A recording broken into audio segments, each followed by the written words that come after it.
Assalamualaikum warahmatullahi wabarakatuh. Perkenalkan, nama gue Hafid dan ini adalah video pertama di channel YouTube gue. Hari ini gue bakal bagi-bagi cerita horor ya. Kenapa cerita horor? Karena gue rindu. Gue itu dulu suka banget nonton kontennya Raditya Dika terkait paranormal experience. Cuma sayangnya udah gak pernah tayang lagi ya cerita-cerita kayak gitu di YouTube Raditya Dika tuh. Akhirnya gue berinisiatif buat bikin juga cerita-cerita horor. Kenapa? Karena selama Bang Radit udah gak pernah nayangin videonya lagi, gue sering nyari pelarian di tempat lain. Gue juga suka nyari baca-baca cerita horor juga. Akhirnya gue ngerasa kenapa gak gue bagi juga di channel YouTube gue. Hari ini gue bakal berbagi cerita itu. Berhubung gue alumni Universitas Brawijaya Malang ya, hari ini gue bakal sharing cerita horor yang ada di Malang. Ceritanya bukan dari gue sendiri, tapi gue nemu di internet. Ini ada di website mojok.co ya. Ada salah satu hantu yang paling legend mungkin ya di Universitas Brawijaya itu. Salah satunya adalah hantu muka rata. Kayak gimana ceritanya? Ayo kita mulai aja. Gue bakal bacain dari websitenya mojok.co. Mungkin akan ditutup dengan cerita pribadi gue waktu gue masih kuliah di sana. Oke.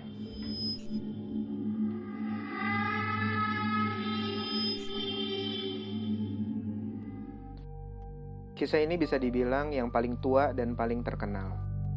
Konon, makhluk ini biasa muncul di Fakultas Kedokteran dan Perpustakaan Pusat.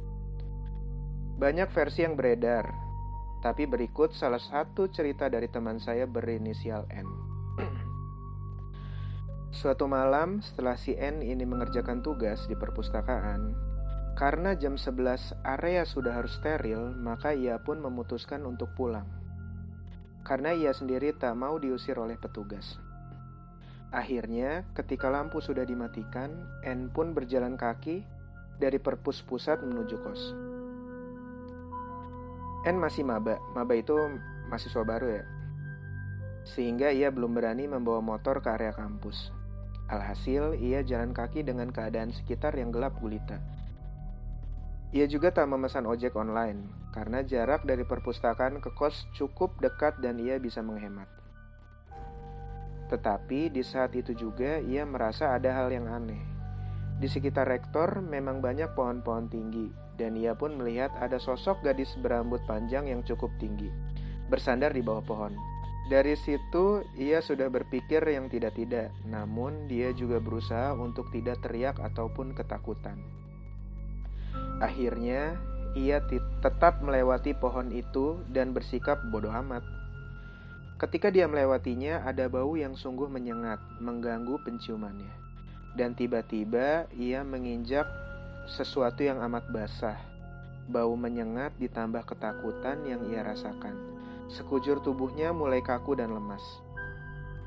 Dia pun menengok ke bawah dan melihat ada cairan yang telah menyelimuti sepatunya.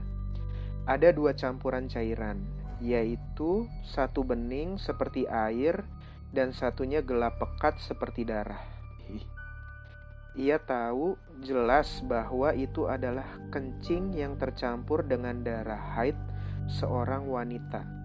Mengucur sangat deras. Dan saat itu juga ia mendengar tangisan dan kata tolong keluar dari gadis di bawah pohon itu. Entah kebodohan apa yang merasukinya, N pun dengan rasa penasaran memuncak berusaha melihat sumber suara tersebut. Ia pun memikirkan wajah yang rusak atau menyeramkan dari kuntilanak. Tetapi ia tak melihat itu. Dia tak bisa menemukan wajah gadis itu. Malah ia melihat pohon yang di belakang gadis itu. Rupanya kepala gadis itu agak transparan. Tidak ada bentuk wajah apapun yang terlihat di sana. Saat mereka berdua saling menatap, tiba-tiba gadis di bawah pohon itu sekujur tubuhnya mendadak bergetar. Seperti seseorang yang sedang ayan dan mengeluarkan suara yang sangat aneh dan tak manusiawi. Ia bergetar begitu kencang, seperti hampir tak bertulang. N yang pikirannya sudah kacau balau, tak peduli lagi dan langsung berteriak sekencang-kencangnya dan lari terbirit-birit. Tak peduli dengan kakinya yang bersimbah air kencing dan darah haid. Ia langsung lari ke pos satpam terdekat dan untungnya waktu itu ada pos yang segera bisa ia temui. Meskipun agak jauh jaraknya dari pohon tadi, tetapi akhirnya suara tak manusiawi dari gadis di bawah pohon tadi sudah tak terdengar. "Loh, ono opo to, Mbak? Kok pelayonan bengi-bengi, sampean gak opo-opo?" tanya penjaga tersebut. En pun menjawab, "Niku Pak, ngisor wit ono setan Pak, raine gak ono. Iki sepatuku teles kabeh. Pak kena yo. Ambek getih. Ada darahnya." Maaf kalau misalnya bahasa Jawa gue kurang enak. Jawabnya sambil bergelimang air mata dan nafas tersengal. Pokoknya translate-nya, "Loh ada apa Mbak, kok lari-lari? Mbaknya gak apa-apa?" tanya penjaga tersebut. En pun menjawab, "Itu Pak, di bawah pohon ada setan Pak. Wajahnya gak ada. Ini sepatu saya basah kena kencing sama darah headnya." Anehnya di situ sepatu si En sama sekali tidak basah dan tidak ada darah apapun yang menempel. En sudah sangat lemas dan hampir pingsan, dan akhirnya ia meminta tolong penjaga tersebut untuk mengantarnya pulang, dan ia pun bersedia dan meninggalkan pos dengan temannya yang lain. Akhirnya di perjalanan si penjaga menjelaskan bahwa si En bukanlah korban pertama. Sudah banyak sekali mahasiswa atau mahasiswi yang ditakut-takuti oleh gadis tersebut, dengan banyak cara juga. Ia pun berkata, "Dulu Mbak, katanya sih itu adalah mahasiswa yang meninggal dan diperkosa oleh supir angkot. Waktu dia pulang malam-malam, daripada menakuti, biasanya dia lebih sering minta tolong. Makanya Mbak hati-hati ya kalau bisa pulang sama teman, jangan sendirian." En pun hanya bisa mengangguk dengan cemas, dan ia masih bergidik ngeri atas apa yang terjadi padanya barusan.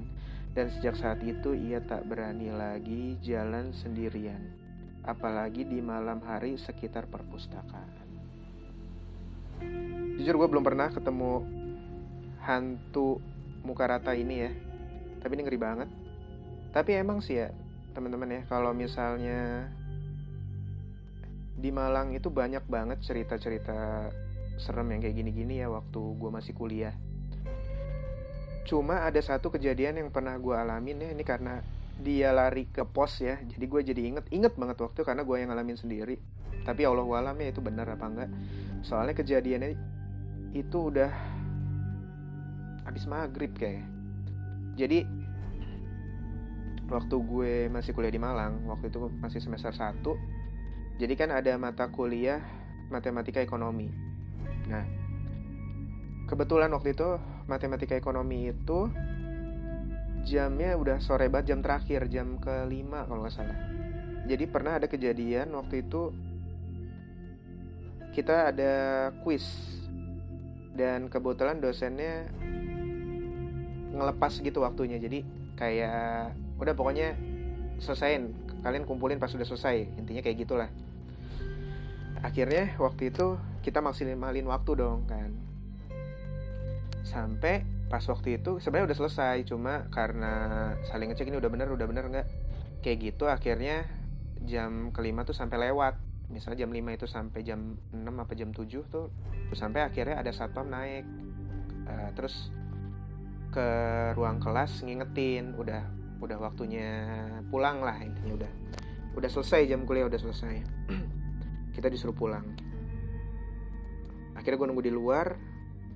Begitu disuruh pulang sama satpamnya, gue ngikutin tuh dari belakang. Jadi kelas gue waktu itu deket tangga, jadi benar-benar cuma jalan berapa langkah belok kiri tuh udah tangga. Nah waktu kita disuruh pulang, gue ngikutin satpam di belakang satpam persis. Jarak gue sama satpam paling berapa langkah gitu ya. Pas satpamnya turun ke tangga, cuma beda berapa detik, gue waktu ke tangga juga, satpamnya udah gak ada, udah hilang gitu aja kan. Waktu itu kok cepet banget nih satpam, kemana waktu itu kan. sempet bingung juga waktu itu ya. Ini satpamnya lari tapi kok nggak ada suara langkah yang harusnya kan kalau turun tangga lari kan bunyi cuk duk duk duk duk duk duk gitu ya. Tapi ini ternyata enggak. Tuh udah nggak ada aja tuh satpamnya.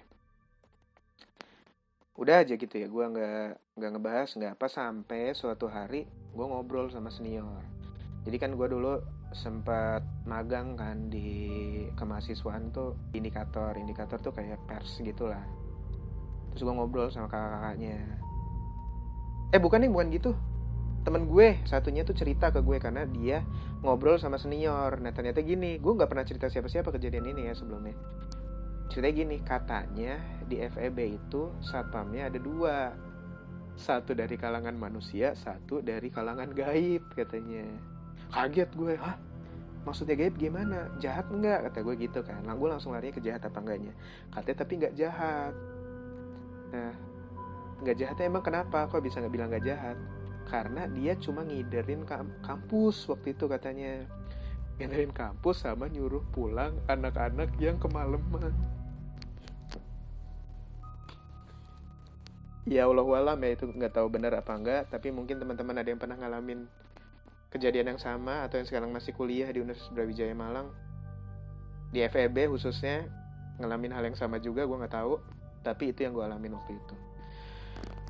Mungkin itu dulu yang bisa gue share hari ini. Mudah-mudahan besok-besok ada video-video lagi yang bisa gue upload. Kalau ada yang suka sama ceritanya, silakan di like dan subscribe. Kalau nggak suka dan mau nge-dislike ya boleh dislike. Tapi harapan gue bisa sekalian kasih masukan.